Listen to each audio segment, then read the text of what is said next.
নমস্কার বন্ধুরা, village food cooking চ্যানেলে আপনাদের সকলকে স্বাগত জানাই।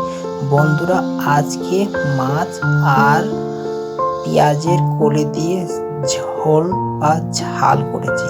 তাহলে ভিডিওটার সঙ্গে থাকুন, দেখতে থাকুন। বন্ধুরা, মাছগুলোকে ভালো করে পরিষ্কার করে নিলাম এবং জল ঝরার জন্য খানিকক্ষণ এতে রেখে দিলাম। আবার আমরা পেঁয়াজগুলো কেটে নিলাম। এই পেঁয়াজের শাকগুলো খুব সুন্দর কচি এবং শীতকালে বিশেষ করে পাওয়া যায়। পেঁয়াজ শাকগুলি কাটছি, প্রায় পেঁয়াজ শাকগুলি কাটা হয়ে গেছে। এবার এগুলোকে ধুয়ে নেব, ভালো করে কষতে কষতে ধুয়ে নিলাম। আবার জল দিয়ে ধুয়ে নেওয়ার পর এটাকে খানিকক্ষণের জন্য জল ঝরার জন্য রেখে দেবো। এদিকে তেল গরম হয়ে গেছে, মাছটা একটা একটা করে দিয়ে দিলাম। মাছগুলি ভাজা হচ্ছে, তার থেকে আমরা ওই প্রাকৃতিক দৃশ্যটা একটু দেখে নিই। মাছগুলো ভাজা হয়ে গেছে, এবার সেগুলোকে ভালো করে উল্টে নেব। উল্টে পাল্টে দুদিকে করে ভালো করে ভেজে নেব।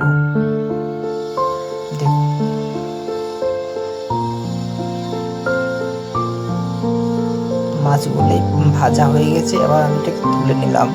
সঙ্গে দেব টমেটো, পেঁয়াজ কুচি, লঙ্কা, আদা কুচি আর রসুন কুচি।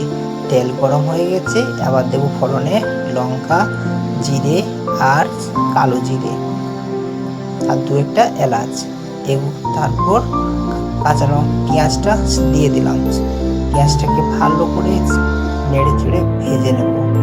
পেঁয়াজ ভাজা হয়ে গেছে, এবার আদা কুচি আর রসুন কুচিটা দিয়ে দিলাম। সঙ্গে দিলাম টমেটো। এগুলোকে ভালো করে নেড়ে নেব। আর এদিকে আমাদের মশলা লবণ, হলুদ, জিরে, লঙ্কা এগুলোকে সব একসঙ্গে ঢেলে নিলাম। ঢেলে নেওয়ার পর ভালো করে নাড়াচাড়া করে একটু জল দিয়ে দিলাম। জল দেওয়ার পর দেখো মশলাটা কি সুন্দর কালার হয়ে গেছে। আবার এটাতে আমরা শাকটা ঢেলে নিলাম। শাকটাকে ঢেলে খানিকক্ষণ এই নাড়াচাড়া করার পর সেটা প্রায় ভাজা ভাজা হয়ে গেছে, প্রায় সিদ্ধ হয়ে গেছে। তখন আমি জল ঢেলে নিলাম। জল ঢালার পর সেটা জল ফুটতে শুরু করেছে। আবার মাছগুলো দিয়ে দিলাম। এই দেখো কি সুন্দর টকবক টকবক করে ফুটছে। বন্ধুরা, এবার দেখা যাক রান্নাটা কেমন হয়েছে, সেটা টেস্ট করে দেখি। বন্ধুরা, রান্নাটা খুব সুন্দর হয়েছে আর খেতে সেই একবারই নরম। আর পেঁয়াজের শাক মানে তো খুব সুন্দর। বন্ধুরা, চ্যানেলটাকে প্লিজ সাবস্ক্রাইব করবেন, সঙ্গে থাকবেন, ভালো থাকবেন। দেখা হচ্ছে অন্য কোনো ভিডিওতে।